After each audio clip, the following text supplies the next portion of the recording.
You're looking at a 3-tick chart with SceetoBots applied.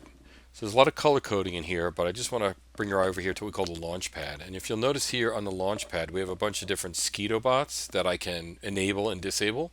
Now this is a live account, so I don't want to enable anything here, and this is a live trade, so you just want to be careful. But this trade here we're going to review is called a beat.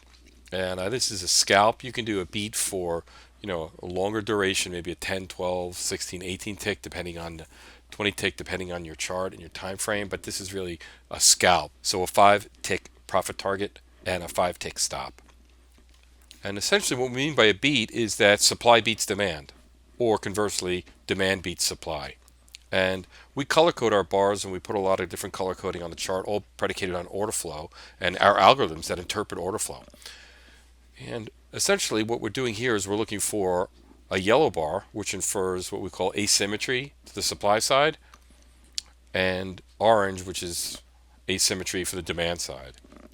And demand beats supply right one after another. What happens after this is we expect that since demand beat the supply, demand is going to push price up the ladder via the price discovery process.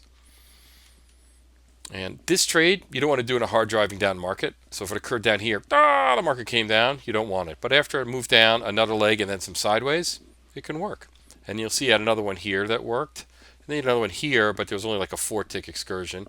And then market moved down. And you'll notice as the market bounced off and went sideways again in this congestion period, you had a yellow to orange and it went up. So this is a recurring pattern that works in a lot of different futures markets where demand beats supply or supply beats demand. And it's something we look for at known locations, in wedges, or right after a market turn. If you find this interesting, join us for a morning briefing or take a free trial of SceetoBots.